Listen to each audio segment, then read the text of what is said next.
போராடி கொண்டிருக்கூடிய அனைத்து உறவுகளுக்கும் முதல்ல வாழ்த்துக்கள்.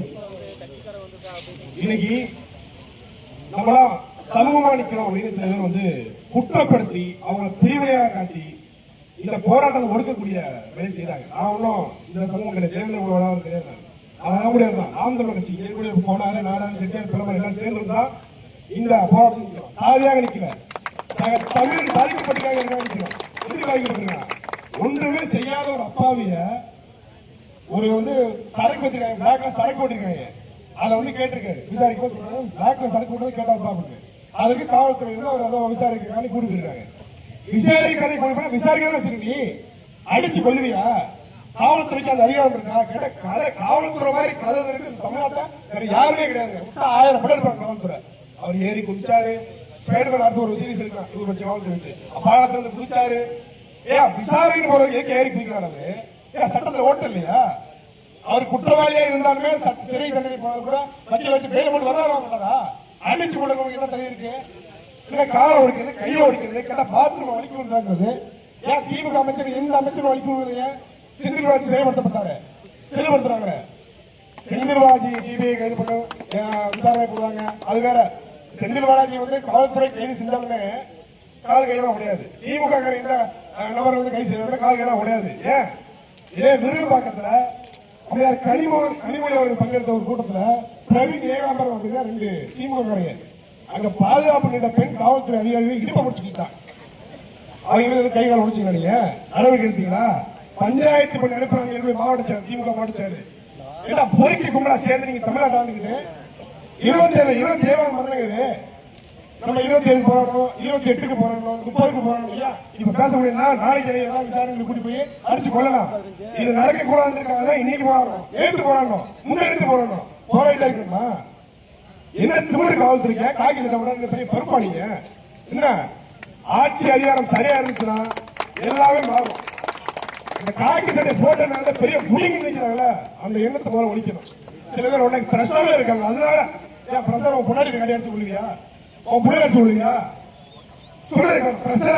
காவல்துறையிலும் நல்ல அதிகாரிகள், நேர்மையான அதிகாரிகள் இருக்கார்கள். ஆனா பொறுக்கித்தனம் பண்ணக்கூடிய அடிச்சு குறைச்சி கொலையாளர் காவல்துறை அதிகாரிகள் இல்லையா? அது எப்படி பாக்குறது? ஏன் அடிச்சுமா அடிச்சுக்கிறாங்க? இன்னைக்கு ஆகாஷ் எத்தனை பேர் ஒரு எஸ்பி மாதிரி வந்து பாக்குற திட்டமிட்டே கேட்கிறேன். என்ன வெளிப்படையா முடிப்பட்டீங்களா இந்த சமூகத்தை நம்ம பறக்கணும் அப்படின்னு? ஐயா உதயநிதி ஸ்டாலின் அவர் இன்னைக்கு துணை முதலமைச்சர் எதிர்கட்சியா இருக்கும்போது ஜெயராஜ் பிள்ளை சேர்ந்த அதிமுக ஆட்சியாளர் தூத்துக்குடி சாப்பிட்டாங்க இபாஸ் எப்படி அந்த சமயத்தில் யாருமே கிடைக்கல. ஆனா அவரு நேரடியா போய் பார்த்து வராரு. ஆனா இங்க ஆகாஷ் இறந்திருக்காரு, அடிச்சு கொலை பண்ணிருக்காங்க, இறந்துருக்காங்க, கொலை பண்ணிட்டாங்க. வாழ்த்துல என்ன நீதிமன்றத்துல துப்பு இல்ல. வந்து ஒரு எஸ்பி பார்க்க மாட்டாரு, கலெக்டர் பார்க்க மாட்டாரு. திட்டமிட்டே இந்த சமூகத்தை, இந்த தமிழ் இனத்தை ஒடுக்கப்படக்கூடிய இந்த மக்களை மேலும் மேலும் ஒடுக்குவீங்க அப்படின்னா உங்க ஆட்சிக்கு முழு கட்டுப்படாதாங்க. நாம் தமிழர் கட்டுப்படா உறவுகளை ஒன்றும் தெளிவாக புரிந்து கொள்ள வேண்டும். இன்னைக்கு நம்ம சமூகம் நிக்கணும், தமிழ் சமூகமா நிக்கணும். இதே நீங்க கோயம்புத்தூர் எடுத்துக்கங்க, ஜிடி நாயுடு பேர் வைப்பாங்க பாடத்துக்கு. ஏன் இங்க நம்ம தலைவரை பேரை சொல்லுங்க, தலைவரை பேரை சொல்லுங்க, வைக்க மாட்டாங்க. ஏன்னா அதெல்லாம் வேணாம். ஏன்னா கருணாநிதி கேட்டவங்க பிசிகாவை பார்த்து நீங்க எல்லாம் புதுக்கோவைக்கு ஆசைப்படாம கேட்டவங்க கருணாநிதி. அந்த கருணாநிதி வகைராக்கள்லாம் நீங்க ஆட்சியில் இருக்காங்க. நாங்க எல்லாரும் போல சமரசம் செய்து கொண்டு போகக்கூடியவர்கள் கிடையாது. இந்த மண்ணிற்காகவும் மக்களுக்காகவும் உண்மையிலே கலந்துரைக்கக்கூடியவர்கள். இந்த போராட்டத்தை அடுத்த இடத்துக்கு கொண்டு போகக்கூடியவர்கள் நாங்க செய்வோம். நீங்க சரியில்லையோ நாங்க செய்வோம். அந்த சீமானவர்கள் சொல்லி அந்த இடத்துல கொடுக்கிறோம். நாங்க அறிவிக்க போராட்டத்தை அறிவிக்கிறோம். மிகப்பெரிய போறோம். இதே போல திருப்பணத்தில் நாங்கள் பெரிய போராட்டம் பண்ணோம். அதன் சாட்டை திருமணம் பேசுறாங்க, அந்த சீமானவர்கள் பேசுறாங்க. 2 பெரிய கன்னட ஆர்ப்பாட்டங்கள் செய்து மிகப்பெரிய அழுத்தத்தை கொடுத்த. என்னன்னா இங்க ஒட்டுமொத்த சிஸ்டமே நமக்கு எதிராக இருக்கு, மக்களுக்கு எதிராக இருக்கு. நீங்க நம்ம எவ்வளவு பெரிய போராட்டம் செய்தாலும் என்ன செய்தாலும் சரி, இன்னைக்கு பாருங்க நிக்கிதா அஜித்குமார் படுகொலை வழக்குல சம்பந்தப்பட்ட நிக்கிதாவுக்கு அவன் நகை திருட போச்சு, நகை கிடைக்கவில்லை, அதை முடித்து வைக்க வேண்டும் அப்படின்னு நீதிமன்றத்தில் பாருங்க. இது என்னது நகை வழக்காக கொண்டு போறீங்க? அஜித்குமாரோட படுகொலை வழக்காக கொண்டு போறீங்க, கொண்டு போறீங்க. இதுக்கு என்னென்ன முடிவுரை? அடித்து கொலை செய்த இந்த காவல்துறை அதிகாரி மீது எடுக்கப்பட்ட நடவடிக்கை என்ன?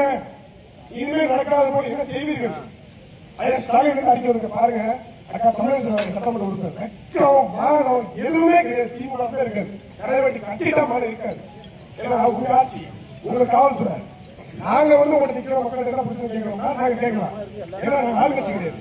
நீங்க நாங்க ஆளுங்கட்சியா இருக்கும் இந்த மாதிரி நடந்தா என் சட்டை பிடிச்சி கேட்கலாம். நீங்க உங்க ஆட்சி நடக்குது என்னப்பா அப்படியாச்சா அப்படிங்கிற கொண்டே உங்க ஆட்சி தானையா, உங்க காவல்துறையா வைக்கிறோம். இந்த தேர்தல்ல முடிவுரை கட்டுறோம். இது தொடர்நிலையா இருக்கக்கூடாது. நாளைக்கு நாளா இருக்கா நீங்களா இருக்கா, இது தொடர்நிலையா இருக்கக்கூடாதுங்கிறதுக்காக தான் நம்ம கலந்து நிற்கிறோம். தமிழ் பிள்ளைகளுக்காக தமிழ் பிள்ளைகள் தான் போராடும். அது நாம் தமிழர் பிள்ளைகள் தான் போராடும். சீமா தமிழ் தான் போராடுவோம். போராடுறது புதுசு இல்லை. போராட்டம் வாழ்க்கையா மாறிச்சு. நிச்சயமாக நீதிமன்றம் உறவுகளை ஜெயில மாதிரி உங்களுக்கு வந்து என்னைக்கு உறுதியளிப்போம். நன்றி, வணக்கம். நாம் தமிழர்.